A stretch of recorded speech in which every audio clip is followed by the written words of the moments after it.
Hello and welcome back to the Bridge the Gap podcast with Oliver and Zach. This is the show where we bridge the gaps between spirituality and science, heart and mind, and thoughts and emotions in the different sectors of society. Today, I'm going to pass it right to Zach to introduce our guest today. So in today's episode, we have a close friend of mine, Raquel, who was also a classmate of mine in law school. Now, Raquel's story is, to me, very inspiring. It's one that is of an individual who is very courageous, very brave, and has overcome a lot. It is also one that is representative of some of the ways that we need to bridge the gap between allowing people from backgrounds of hardship, whether that be socioeconomic, trauma, and how we can allow individuals into the legal sphere that represents all different aspects of society. Raquel and I were both accepted into Washington University in St. Louis School of Law. And when both of us came in there, we both ran up against a system that neither of us were very familiar with. And that was a system of privilege. And both of us were lacking certain resources, certain tools, and certain awareness of how to navigate this legal system. And so I want to open the floor up to Raquel to share a little bit more about her story, how she found her way into the legal field, into corporate litigation.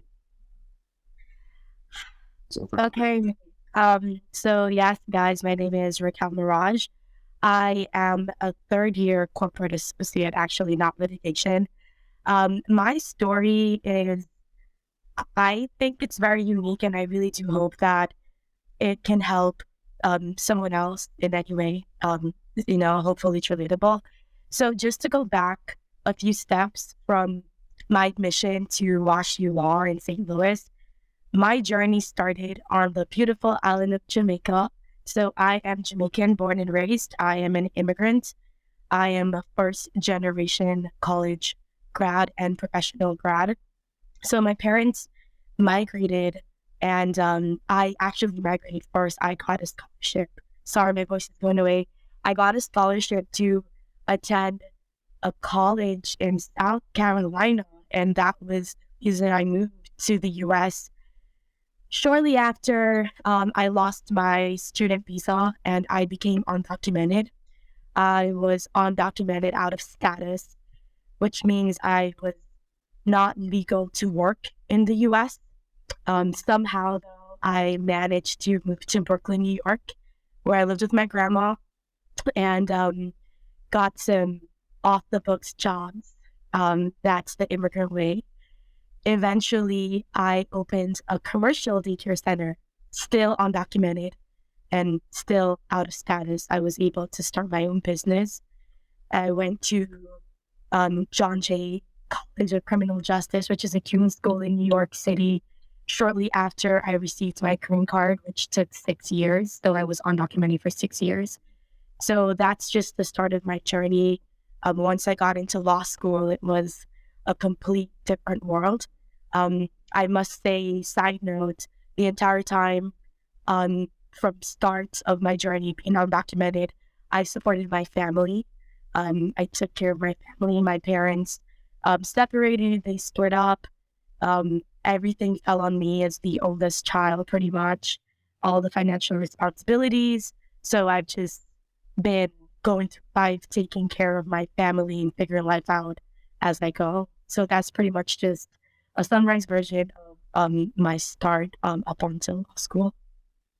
So I don't know if Zach wants to jump in and kind of guide me along. So we constantly hear within law school, the legal sphere, an emphasis on diversity. Yes, for sure. In your time in the legal sphere, have you felt that there were others who could really relate to your background? You were an undocumented immigrant from Jamaica, right? And taking care of her family. Doesn't sound like you're from a background, I know you personally, but doesn't sound like your background from, a lot of wealth.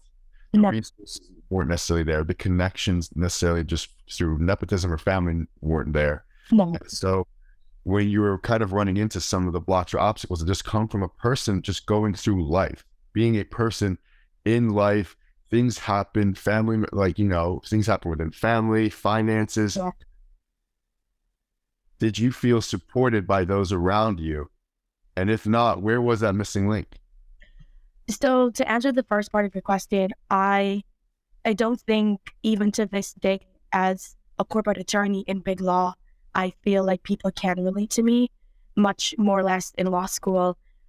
You mentioned if people could relate to me, knowing that I was undocumented or that experience of being undocumented. I remember when I was actually at WashU and we had to start looking for a first year job. So I know Oliver's new to the legal jargon, but our 1L jobs, that's your first year of law school. I was prompted to write an essay, right? A diversity essay for some of these positions. And I went to the career center and I had a conversation with someone there. And I was encouraged not to share that I was undocumented. Because that was what I thought defined me, right? Against all odds, here I am. Against all odds, I'm here with all you other people from the 1%, right? So I was encouraged not to expose that part of me. When I asked why, I was told that a lot of law firms are very conservative and some partners might read that essay and think, well, you were breaking the rules, right? You were undocumented and you were working. So you were doing something that you shouldn't have been doing. So I feel like support and resources for someone from my background, not just the background of lower income or hardship, but a very unique background of being undocumented and now entering what I call a privilege bubble, pretty much. I never felt supported until later on. And Zach and I, we've had this conversation. I decided that I was going to be supported and I was going to get the resources that I needed. And I know the conversation will continue down that path, but at first, no, I wasn't. But I made my voice heard and I eventually was. Wow, that's incredible. The irony of that just hit me, that you were undocumented and you were pursuing law degree, right? Yeah. How ironic is that, right? Like technically you're an illegal citizen, if I believe, based on what I'm hearing, and yet you're pursuing law, which is cool. I think it's cool, but it also just makes your story, I think, absolutely nuts and fascinating. So I'm not a legal citizen. So I got a green card. So most Americans don't really understand about immigration. Sure, yeah, because we don't have to deal with it. Yeah. Yeah, exactly. And I always say that. But so I was undocumented, which means I had no status to live in this country permanently as a permanent resident. Yeah. Now I am still a Jamaican citizen and not a U.S. citizen. That's taken some steps. I love being Jamaican, so I hold on to that dearly. But I am a permanent resident. So I have all the rights you have as a citizen. I'm not allowed to vote, but I live here permanently, legally. I have a green card and not citizenship, U.S. citizenship. Yeah, absolutely. But from what I heard, like at the time, you didn't have that permanent residence. When I started, for the first That's what I'm saying. Yeah, I was undocumented. Yeah. Right. So you were at risk of being deported if like authorities found out. Yeah, if I got in trouble, I wasn't running around. I imagine not. You had real responsibilities to deal with, but okay. Yeah. But yes, I was not in status, so of course I was open to being kicked out of the country. Yeah, and that sucks, right? Like I couldn't even imagine, right? And how old were you when you were like in this period taking care of your family? And I still do, but but like when you get what I'm saying. I was 20 years old. Right. So 20, right? You're still very young. Yeah. To have the full responsibility taken of your parents and maybe if siblings if you have them. Yeah. Right, is like, that is too much for a 20-year-old. It's a lot. It is. Far too much. And I think, this is an interesting take, but like a lot of the women that I've met who have had go through very difficult things like that, they can tend to become very masculinized as a protection to just make it in a world where it's hard, right? And people, maybe trying to take advantage. You have to, take care of yourself. Nobody else is going to set the boundaries for you. But yet I just get the sense from you, you still have this very loving, sweet, feminine energy it's very nice. And so I appreciate that. I'm sure there's a whole story around that as well, and how you've managed to maintain that your feminine beauty along with being a powerful individual who succeeded against all odds. I know it's a little bit of a sideline, but I just wanted to compliment you. We could pick up on that later. Okay, sounds good. I want to drive this a little bit back, and Raquel's presence is obviously beautiful, and that is something to dive into of like, you know, of having to harden and protect ourselves to survive in the legal industry while you're taking on even a maternal role of having to support and look after your family and nurture them too. Now, for those that don't know, when I got into Washington University in St. Louis, I went up and looked up things about, you know, the student background, and what I discovered to my surprise was it had the richest student body in the entire country. The student body there was wealthier than both even at Harvard and Yale. And so Raquel and I had found ourselves in an institution that was of a very different culture and background, or the students were from a very different background than what we were. And there seemed to be sometimes a lack of understanding around some of the obstacles that both you and I have gone through. Yeah. And it's one of the things that I actually want to draw awareness to is Raquel is passionate about working to help get first generation students to law school. Now, I just want to add a little bit on, then I want you to explore this more about why this is so important, because what both Raquel and I had discovered, and also our really close friend Maurice, was that if you do not come from a certain socioeconomic status, if you do not come from a certain background, the odds are stacked up against you in terms of gaining acceptance, and then also the scholarship money needed to be able to excel and succeed at the top legal institutions. Now, what other people may not understand is a lot of these really high status legal positions where you're able to really have a lot of influence are basically only for those who get into the top law programs. Sure. Yeah.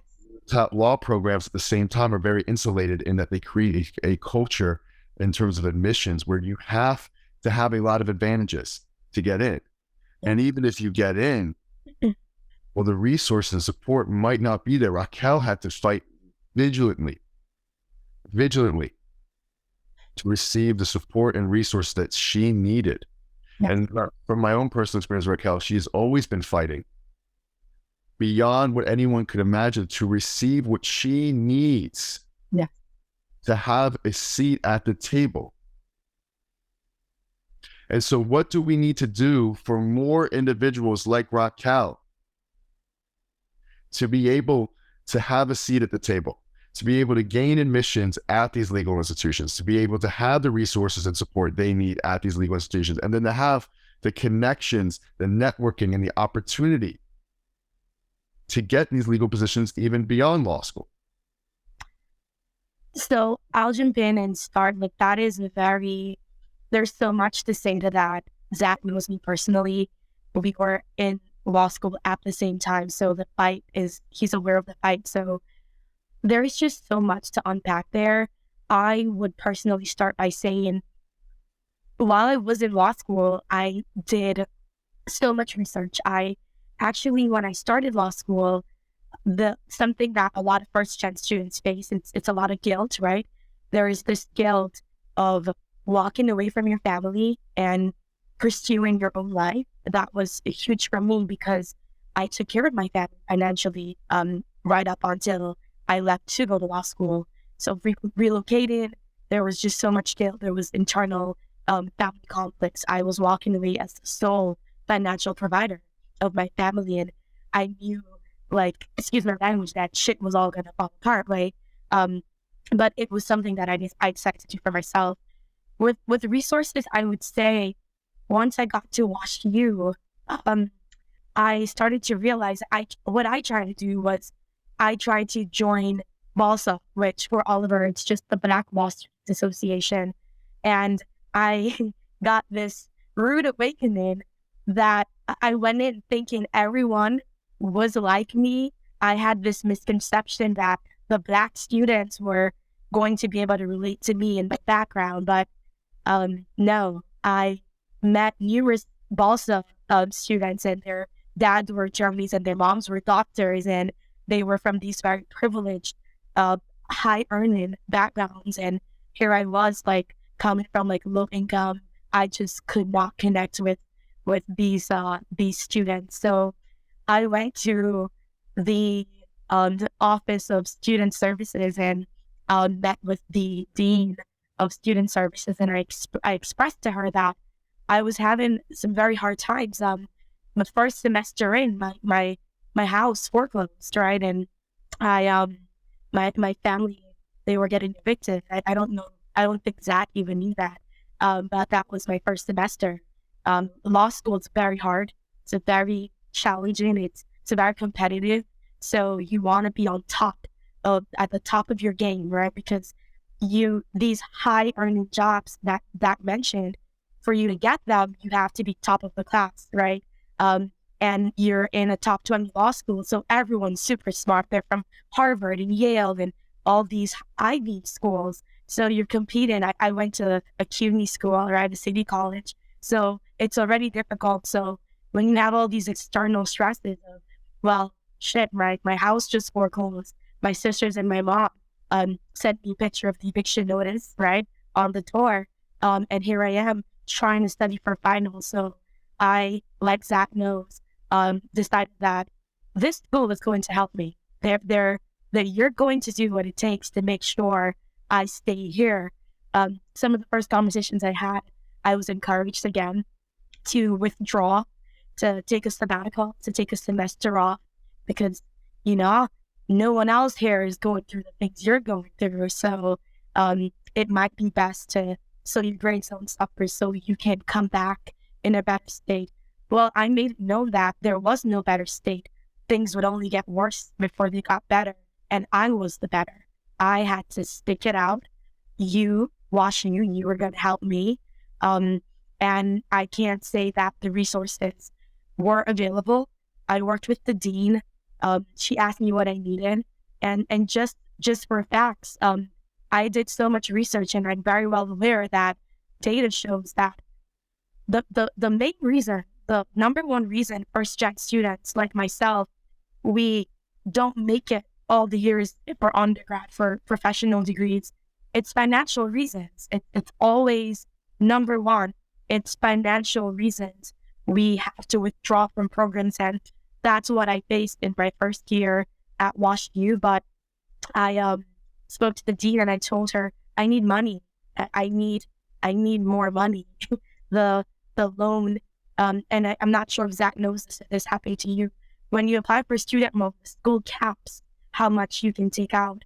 So I had to work with the financial aid office at WashU, and they extended that cap for me because I had to go through a small process of writing a letter and showing what my expenses were, the reason I needed more money. So I had to be very open, and I told them, even though I'm here in law school, my student loan is still supporting my family back in New York. So I need more money because this is what's happening. So the resources were not there, but, and Zach knows, in my time at WashU, I was able to walk away from these student orgs where I didn't fit in, and I created the first gen professional student org at WashU. I did that. I also proposed the emergency fund, which is now implemented, and SBA has amended their bylaws to make sure that that's a real thing. And just a little bit more to say before I turn back over to Zach or Oliver. The thing is, when I went to John Jay, right, I felt that the resources at John Jay got me through undergrad, right? We are so disconnected in being a first-gen student in undergrad versus being a first-gen student in a professional background, right? There is no, and I know the podcast is called Bridge the Gap, which is perfect for what I'm going to say. There's so much resources for undergrad students. And when I got to grad school, I realized that we were completely forgotten. But here's the thing. A lot of those issues from undergrad, they transfer to grad school, right? We're struggling financially in undergrad. There is not a miracle that happens that or financial wealth just opens up for grad school. Those issues are carried over, but there is no resource in grad school. It stops at the grad level. After undergrad, there is no support. So my aim was to replicate a lot of the systems and resources John Jay College had at WashU and the emergency fund. There were times when my light was turned off. I've told Zach this. My water was turned off. I went to John Jay. I went to the counseling there, and I spoke to a counselor, and they helped me. They had an emergency fund, and I brought my bills to John Jay, and they paid, and my lights were on. They gave me a Metro card to go to school. They gave me vouchers to eat in the school cafeteria, right? And so at WashU, I wanted them to be aware of these issues. Like, a lot of the financial issues affect us. Food insecurity. We sometimes don't have enough money to eat, to have groceries in our home, but people are so unaware. You think you have your financial aid or your student loan covers everything, but when you're still taking care of your family, which most first-gen students are still carrying those financial responsibilities, your student loan only goes so far. And so WashU was, kind enough, SBA was kind enough to listen to my proposal for the emergency fund, and they now have that written into the bylaws of SBA, and they will service students on a financial basis. If you have unforeseeable financial expenses, you can apply and get approved, hopefully, for some assistance financially. So I know that was a lot, but I'm hoping that was clear and helpful. Well, it's really clear because of essentially what you're saying is to get what you needed for you to excel in this field, you had to knock doors down. I have to. Yeah. What did it to you? And it's so interesting to draw this distinction around, because Oliver didn't even know this when we were heading into the podcast, where I said, undergraduate, Raquel and I both went to a city college in New York. Yeah. My tuition was $6,000 a year. The system is designed for anyone to be able to receive the support they need in that undergraduate situation. But more professional environments, meaning with graduate school, where there's more gatekeeping, that doesn't exist. Mm-hmm. A lot of listeners would be shocked that there's really not financial hardship-based scholarships for law school. It's only merit-based. Yeah. So you have law schools where the tuition ticket is anywhere from $60,000 to $70,000 a year. Yeah. And if you come from a background of financial hardship, that's really not taken into consideration for oftentimes the scholarship packages you're given. I was given a near full scholarship, not because of my trauma or my hardship, but because of my test scores. Yes. So we're at a disadvantage. And you even brought up a point of law schools focus on diversity. But what type of diversity? Because you went into BILSA and you started noticing, and this is something else that we had talked about with our close friend, that even the Black students there could not really see your background, that they even came up from their own system of privilege. Yes. And so is the legal sector as a whole just propping up people from a certain socioeconomic class? And it's almost funneling them into the positions. And then we have people representing the public who don't necessarily know the problems of the public. Haven't been in the shoes of a normal person, who doesn't know what it's like to receive an eviction notice, who doesn't know what it's like to have to work while you're going through school, who doesn't know what it's like to have to take care of a parent who's ill while still making sure that there's money on the table. Yeah, 100%. I completely agree with that. I believe the legal field, it's really about class. Diversity is, it just feeds, like Zach says, it feeds the same kind of people. It's about your background. It's about class. I feel like even now, after law school, and I've worked in not just one firm, not only the firm I'm at now, I've worked for 3 different firms. And I would say for me to come across someone that's like me, I can say I've never come across someone like me.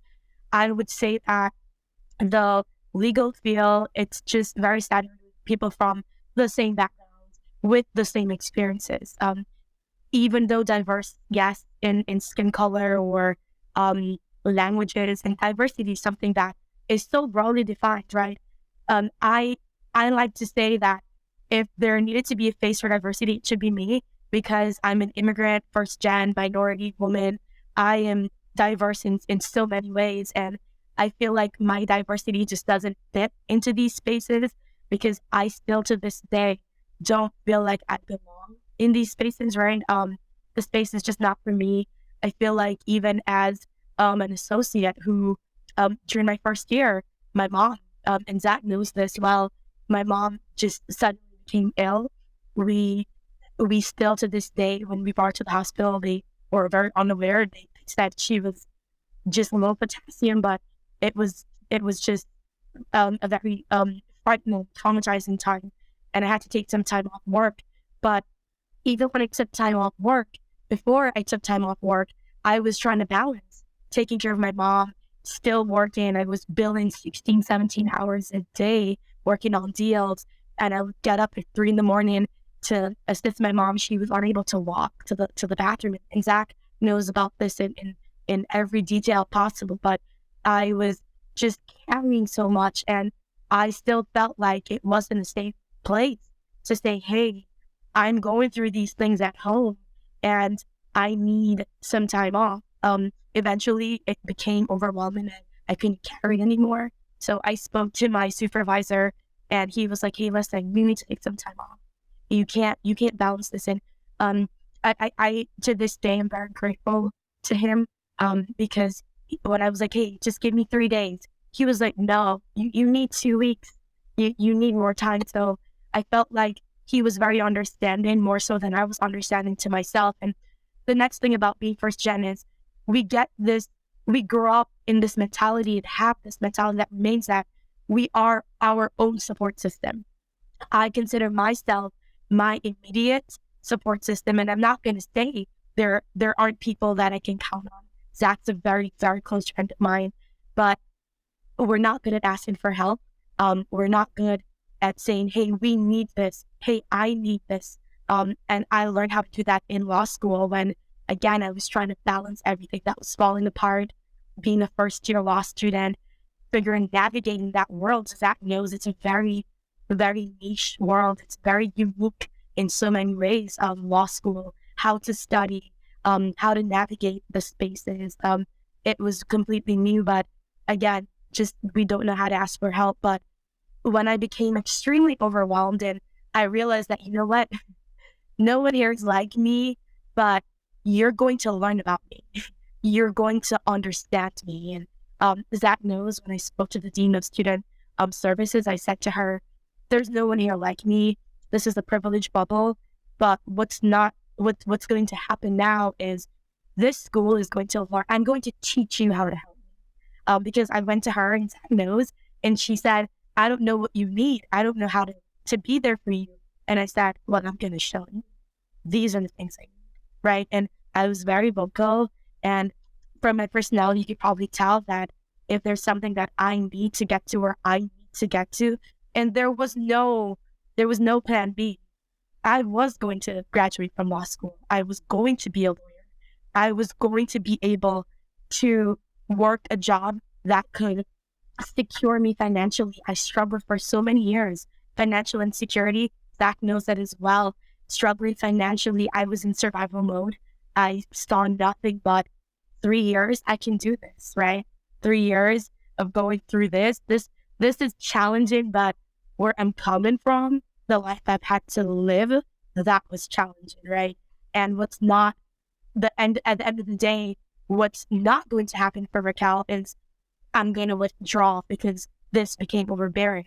I was going to start commanding the school to give me what I needed. And I can't say that I didn't get what I needed ultimately, because I was just not going to take no for an answer. And I can't think of a better example of, the term girl boss, right? You probably hear that. Like, you literally had to be your own freaking boss as a young lady with almost no support, and be like, hey, motherfucking college, give me my shit. I need to survive. Help me.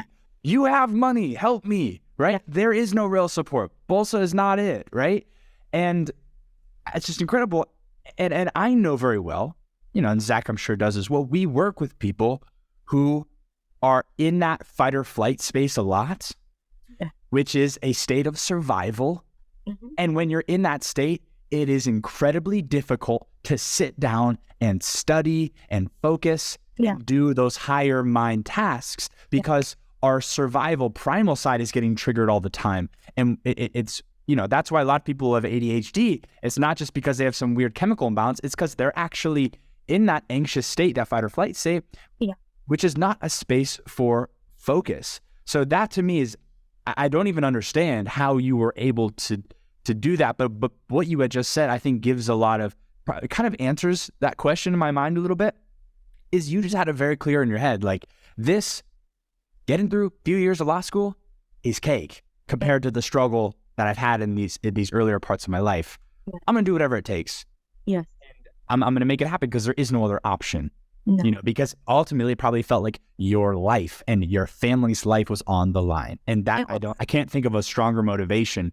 But even still, like being able to study while all of your other classmates, right, coming from these middle to upper class, probably very privileged, right?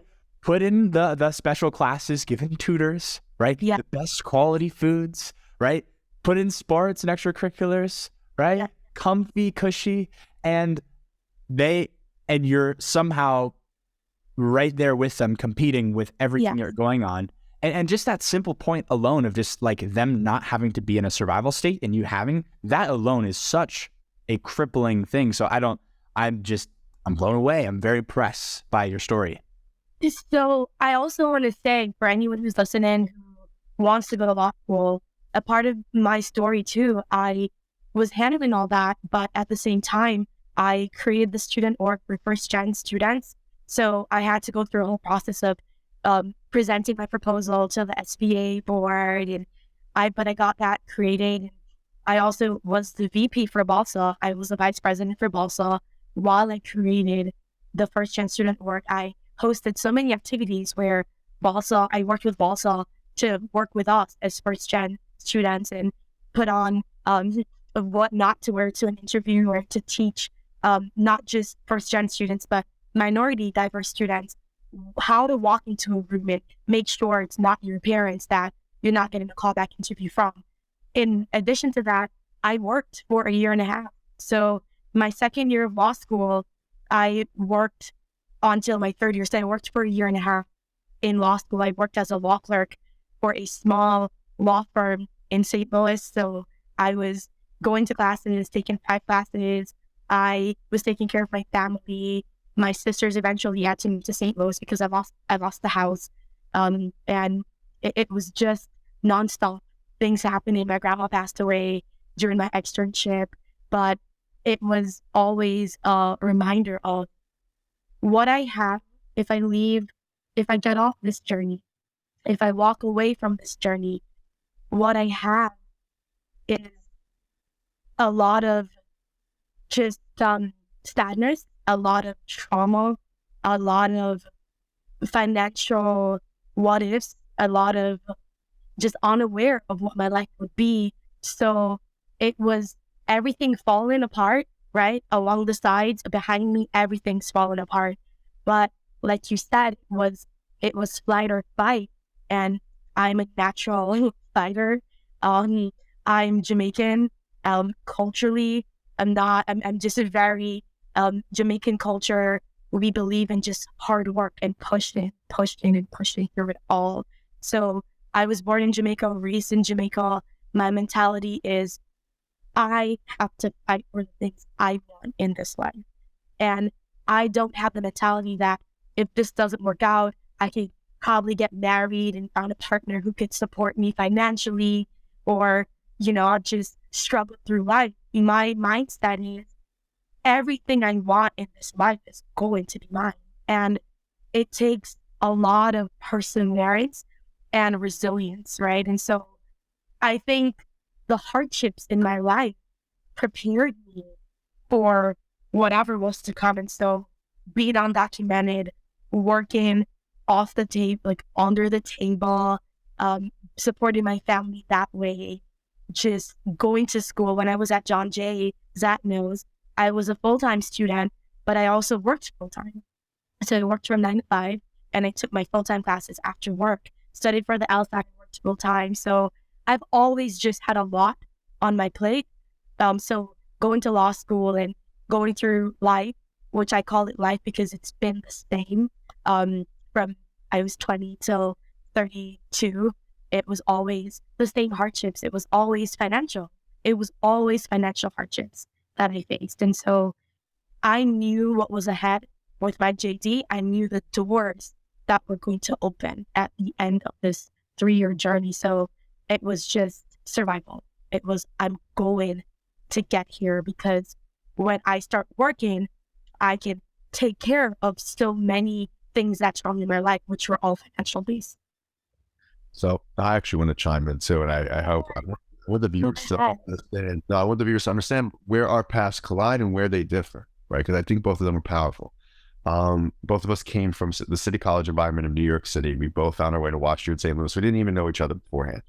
Now, I came into a similar situation of you, of terms of when I was in school, things blew up in my own personal life as well, went into insane financial hardship. I didn't even have the money to afford my diabetes medications while I was at a top law school. Then Raquel knew how to fight. And for me, I was in a system of unaware. And it was like, I'm sure they'll give me the mental health resources that I need right now. I was actually told in this environment that someone from my trauma background, by the associate dean, someone from my trauma background could not succeed at a school of that prestige. Now, they had told me that someone in my situation would fail other classes. Now, I stayed and finished above median at midterms just to prove them wrong. But what I also noticed was I was in a perpetual state of fight or flight too. And we were already coming from backgrounds of trauma. We're already coming from backgrounds of financial hardship, which is already placing us in insane survival mechanisms. The mental health resources, you got the financial resources you needed. Yeah.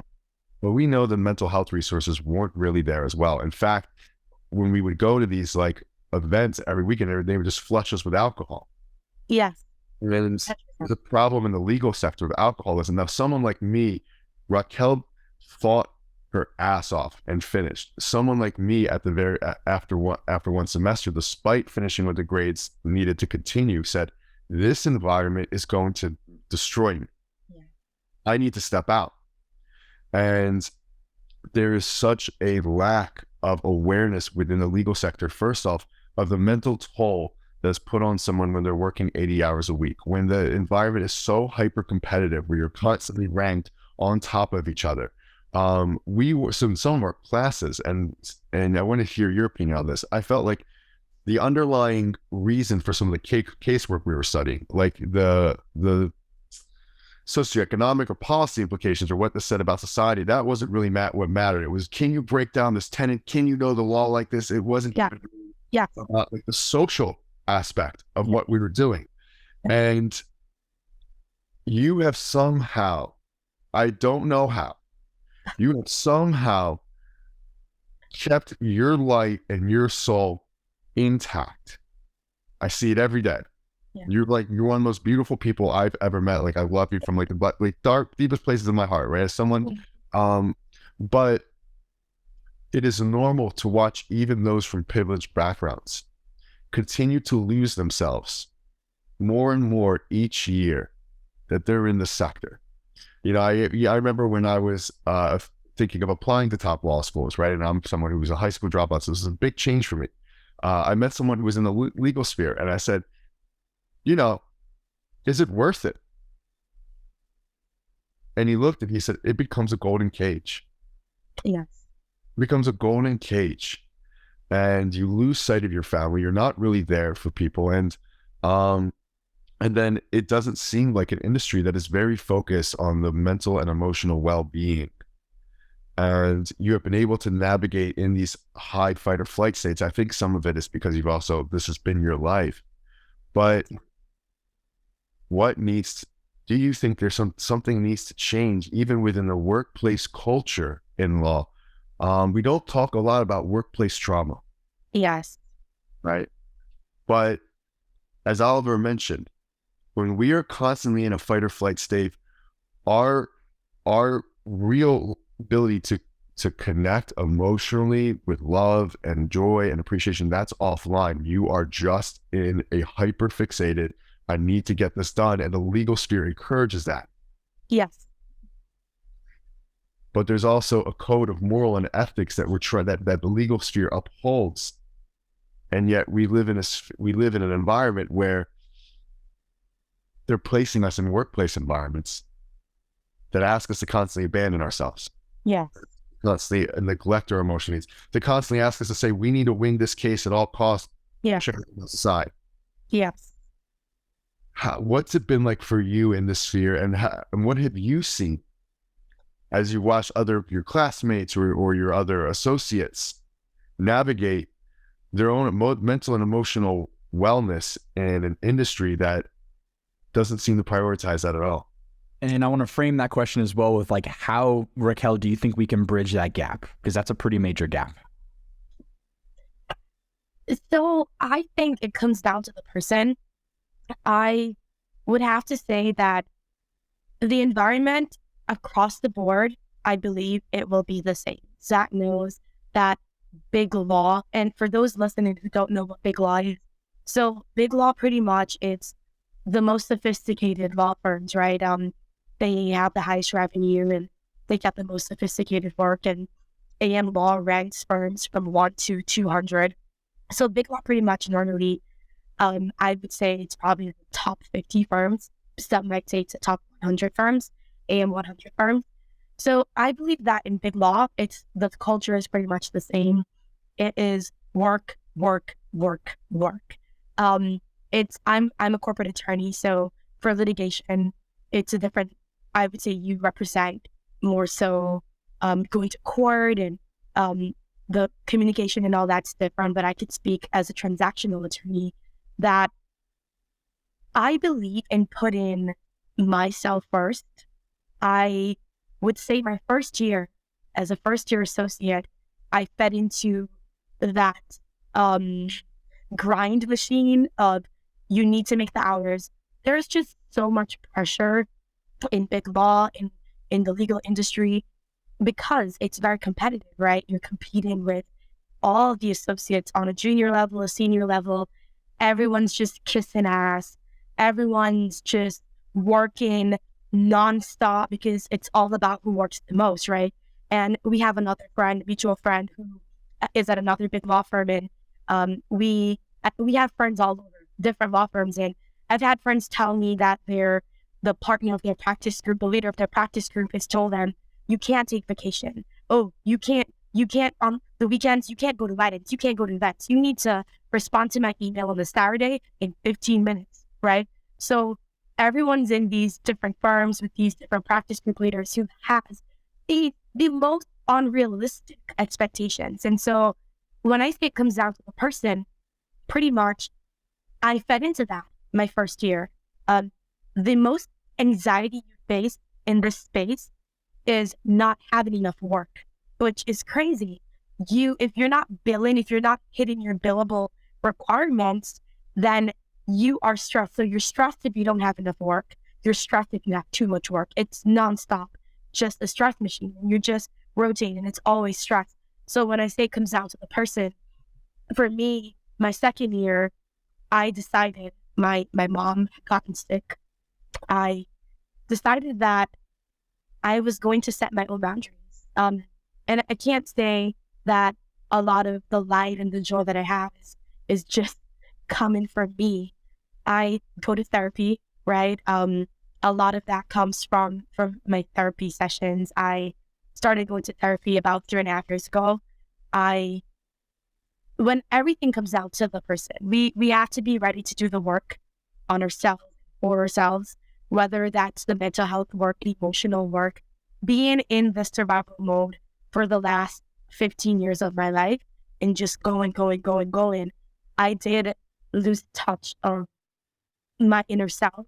I separated what my needs were, my emotional needs.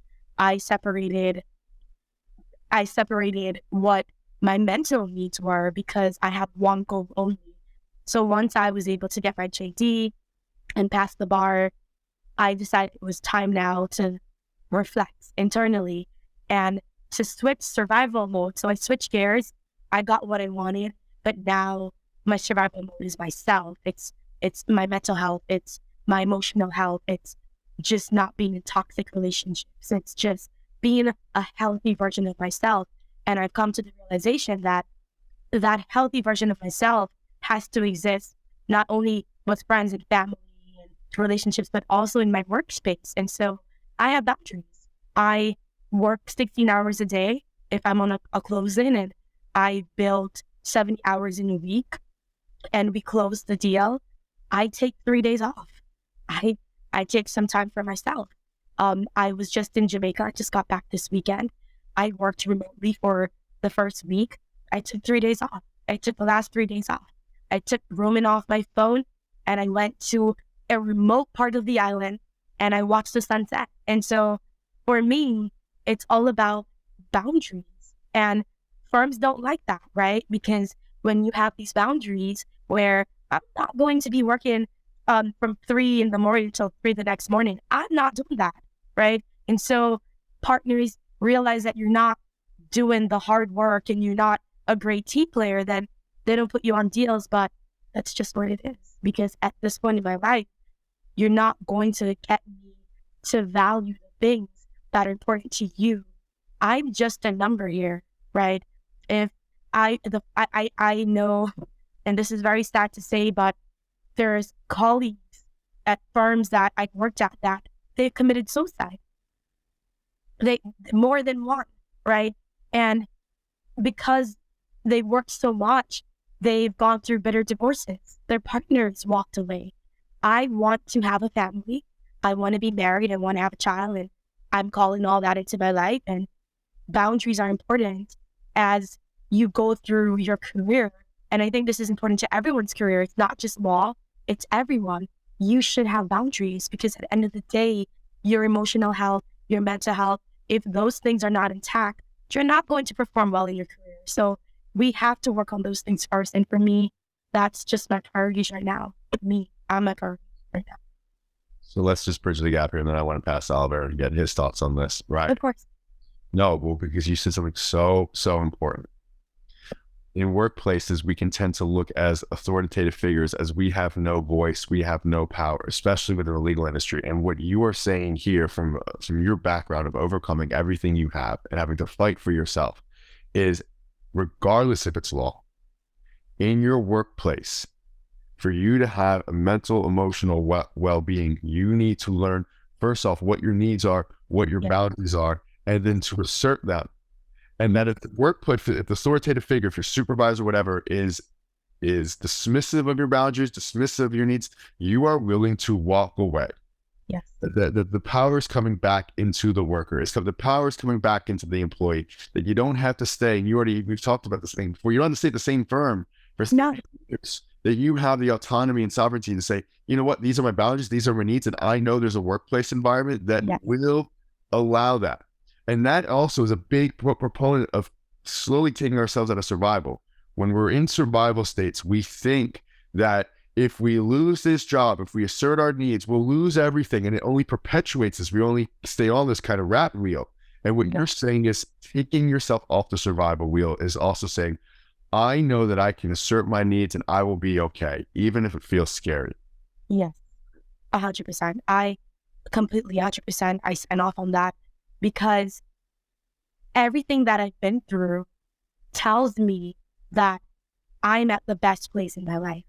And if I'm at the best place in my life now, where I have financial security, I can do mostly anything I want because of my financial blanket, right? My job. But at the end of the day, everything I've been through, I've had to fight for, to get to a place where I don't have to feel like if I want to walk away from a job, I can't do it. I've secured myself. I got a JD from one of the best law schools in America, right? Top 15 law school in America.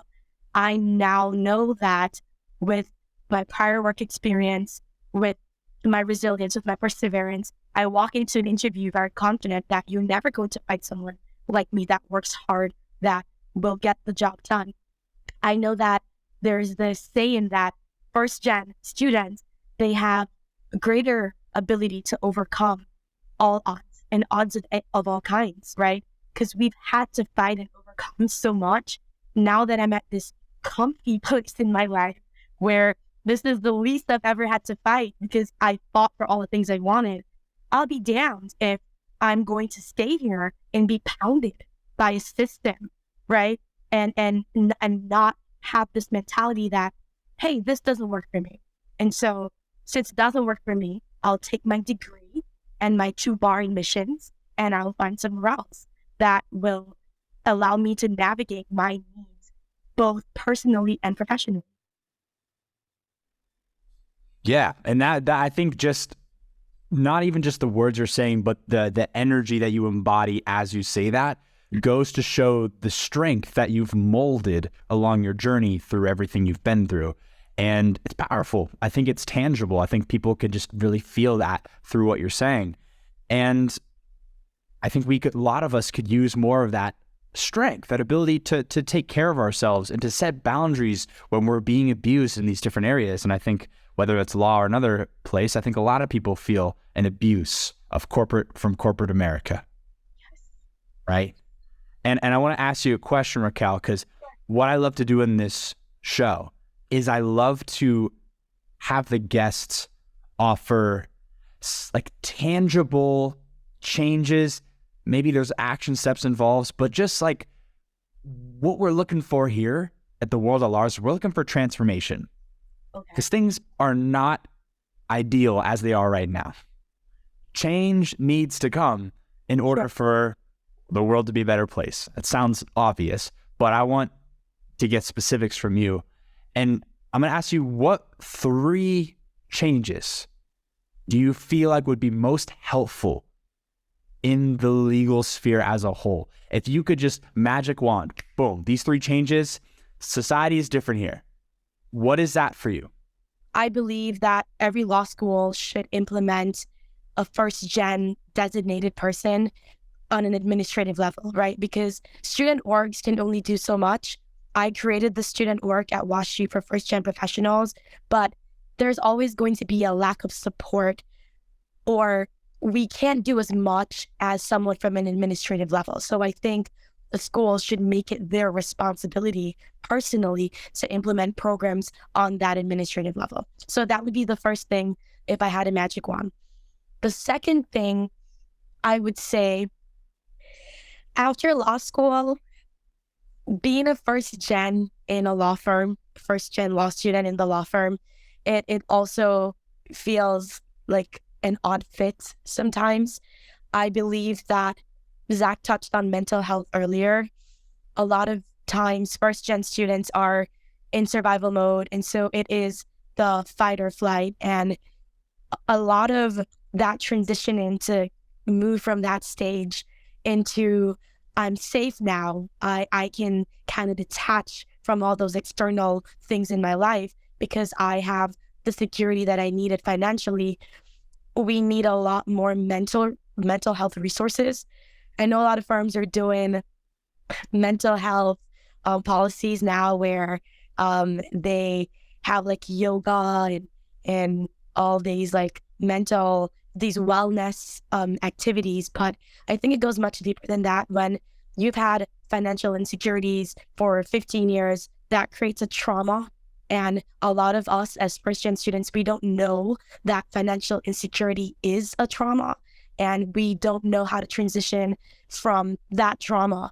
And so personally for me, I go to therapy, but I believe that law firms should also take an interest in the first-gen students that they hire. I know lots of law firms who are so open and so excited when you tell them you're first-gen, but I also believe that law firms can do more in terms of creating resources for first-gen students. For example, budgeting. That might sound simple, but a lot of first-gen students don't know how you have all this money now. How much should I be saving? How much should I put to my 401k? What does my retirement look like when I'm still taking care of my entire family? So mental health awareness, mental health resources and financial literacy. Like there's just resources that firms can provide to help first-gen students. So if I have one more thing, what would it be? God. And the question is, again, what I would do to bridge the gap. Well, magic wand, you can do anything within the legal field to help kind of bring about positive change.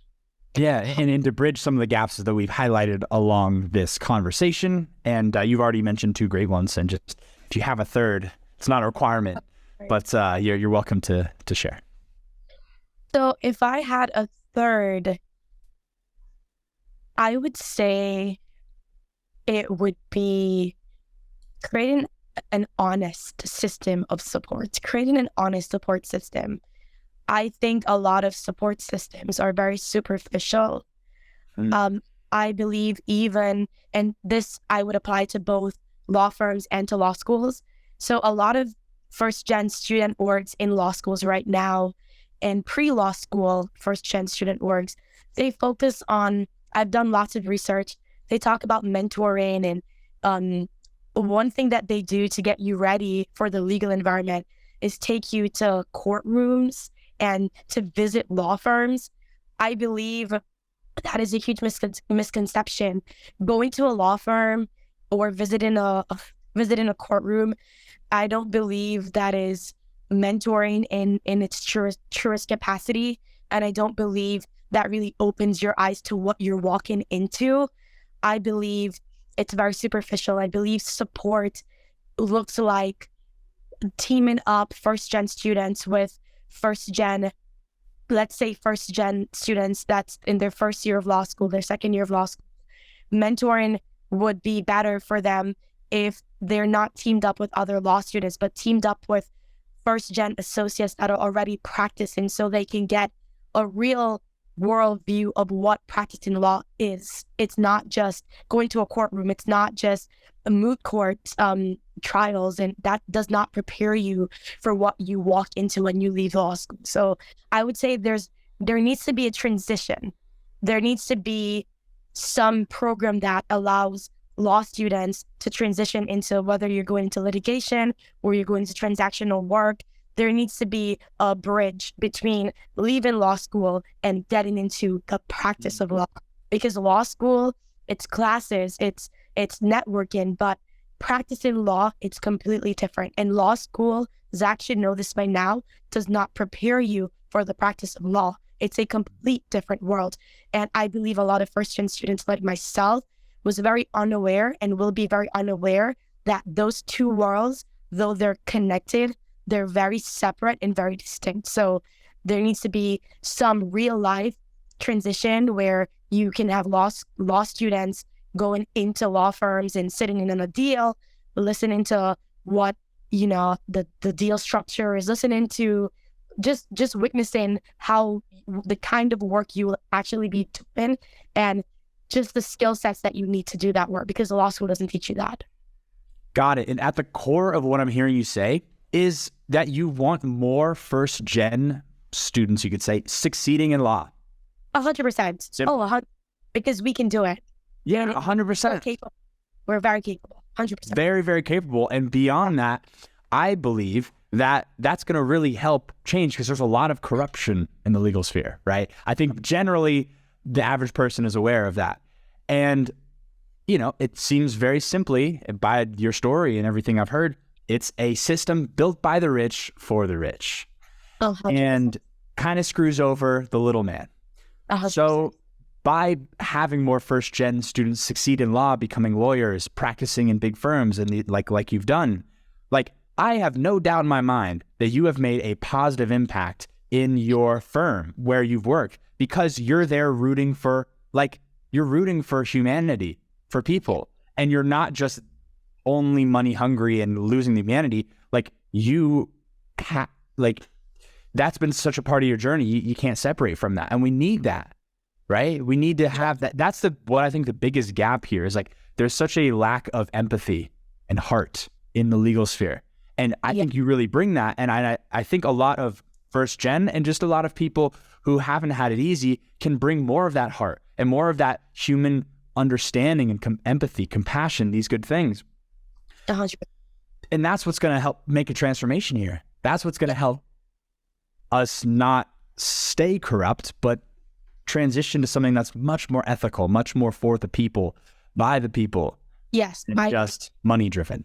By the people. And actually, I want to real quickly too, because I have a question I really want to ask you. Okay. Because now we lead with a tagline like bridging the gap between science and spirituality. I want to focus on that last word, spirituality. Yes. It is a main component of what we're doing with this podcast of bridging the gap. And well, you know, in a way, there's been law infused with religion or spirituality for some time. We talk about the 10 Commandments and it's codified law. But what I really want to get out here, Raquel, is you've overcome just about every odd. Someone from your background typically doesn't go, hey, that great law school, that's mine. That very high paying job, that's mine. And yet you did it. Yeah. And you kept your heart along the way. How has your relationship to something higher aided you in this process? What does that even look like for you?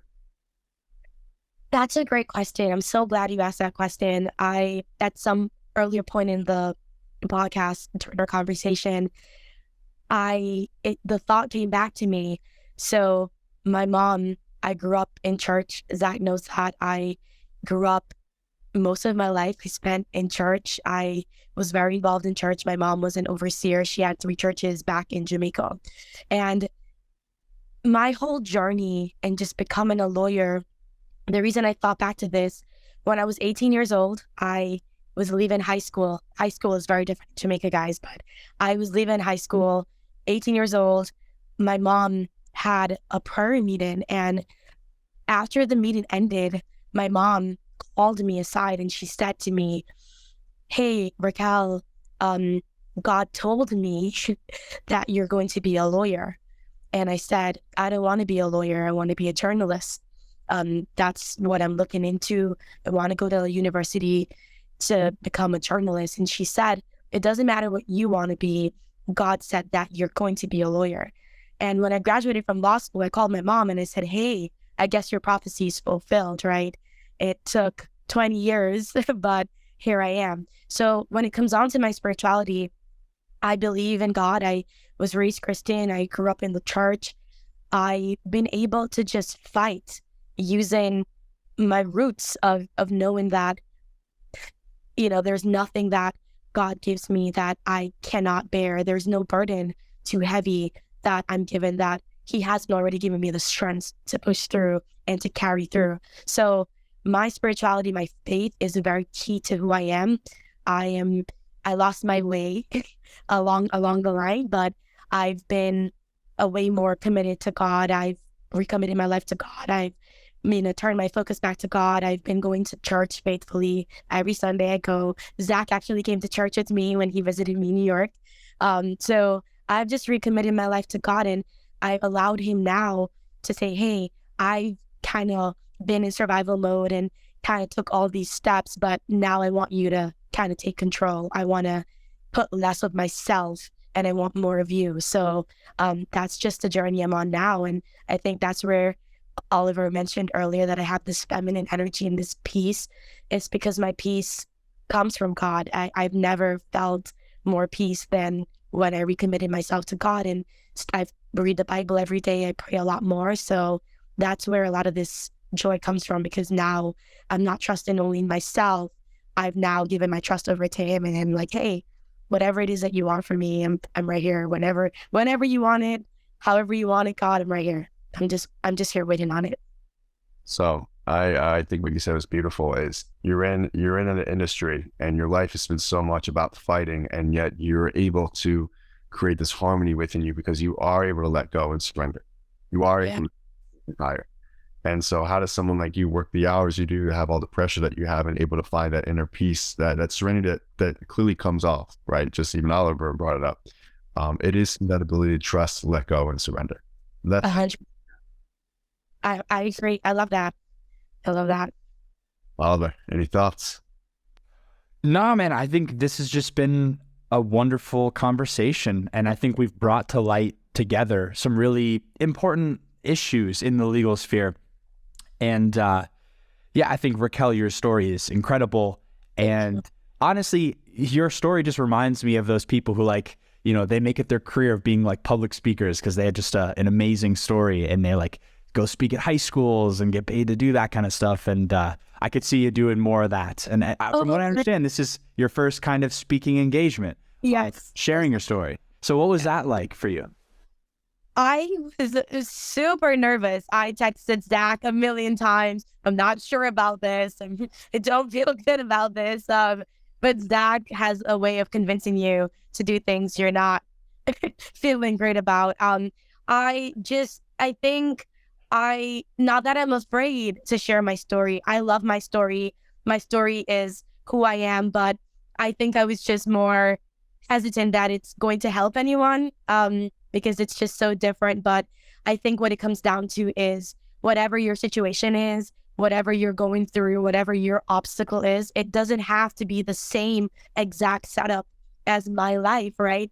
We all have these different obstacles, big ones, small ones, but if you truly believe in yourself, right, and you're so confident of what it is you're going after, you will be assertive when you need to be. You will fight for the things you want, because no one fights for you like you fight for yourself. And that is the theme of my life. No one fights for you the way you fight for yourself. And I've proven that, really, that, I've put in the fight, I've put in the work, and I've gotten to a place that I feel good. I feel good where I'm at. I've accomplished the things I've wanted, and I never gave up, and I don't plan to give up. So, first off, it has been an absolute pleasure having you on. Thank you. For those listening in, this is our second episode with a guest. I also want to give, just outside of being close with you, I want to give further insight about why I thought it was important to have you on. Okay. And to have on someone in the legal sphere. Both Oliver and I are in what's called the trauma coaching sphere, the spiritual sphere, and a lot of times that can become very airy, right? Or what retreat space did you go to? How are you working through this stuff? And what we forget is that there's this notion that if you go on this inward journey, that somehow means that you're off in some tropical location, right? You're off putting your pictures meditating on Instagram. And we forget, we need lawyers, we need doctors, we need engineers, we need journalists, we need people who are on the ground making real shifts in our institutional structures and systems.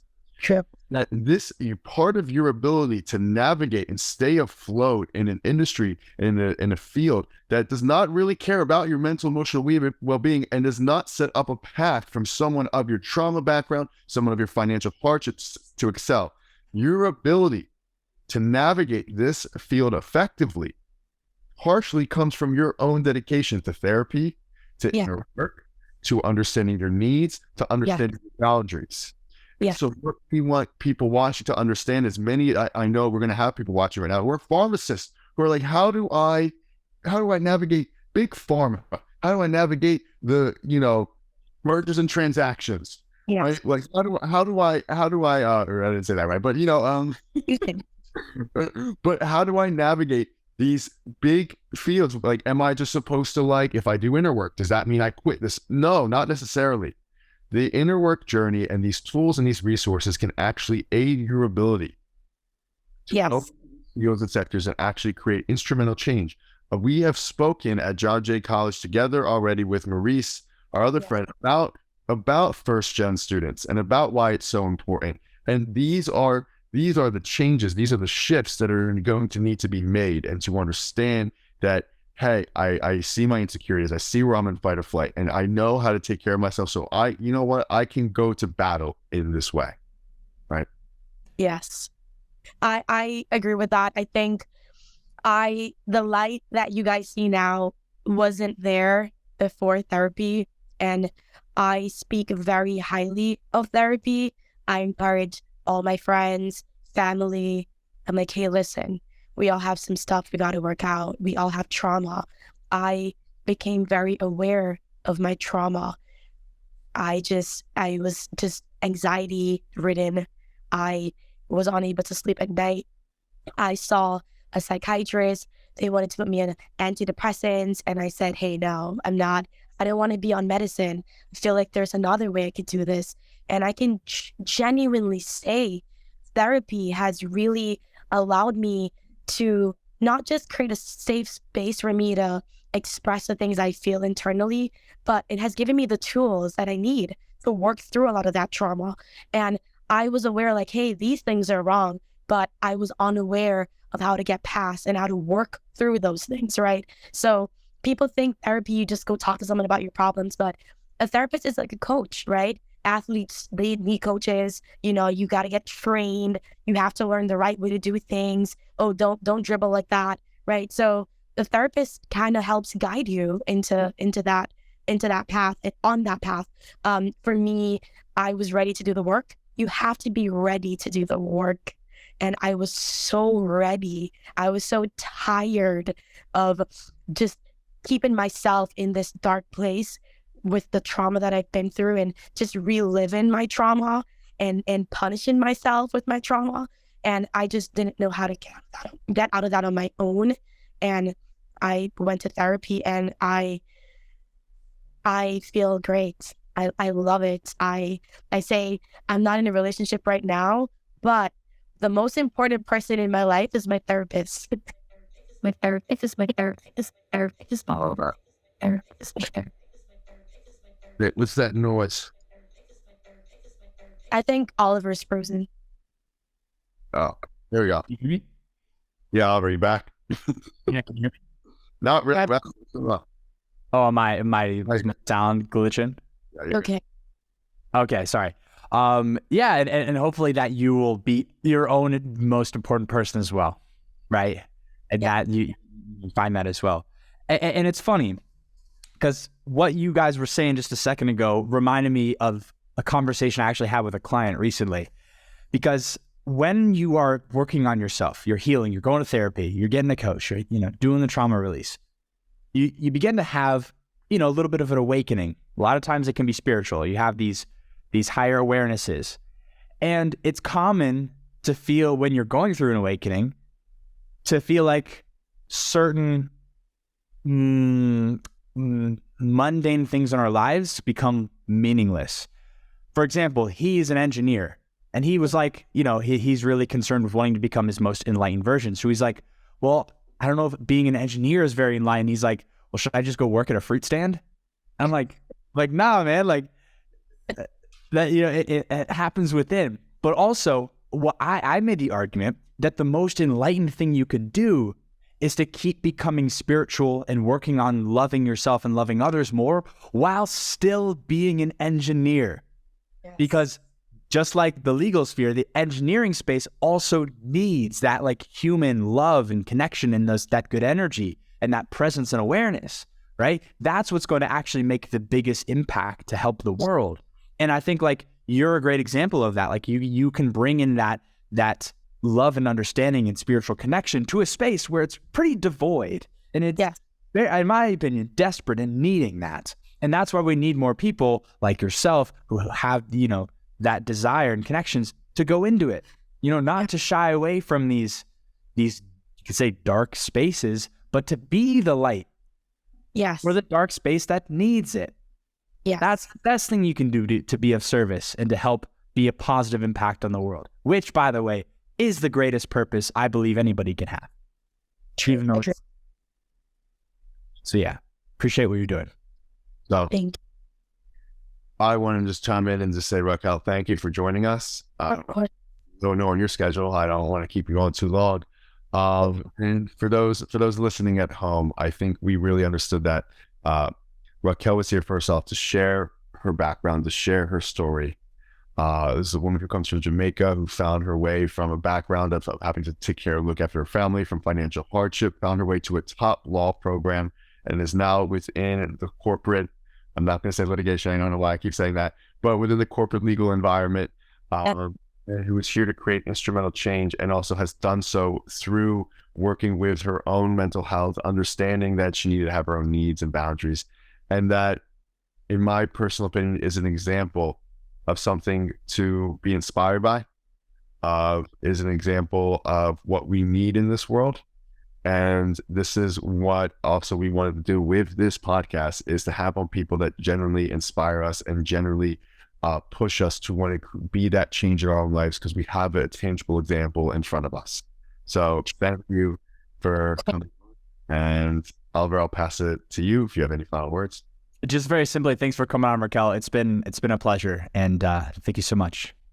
Of course. Thank you guys so much for having me. I enjoyed being here, and I really hope my story helps anyone, someone, at least one person out there.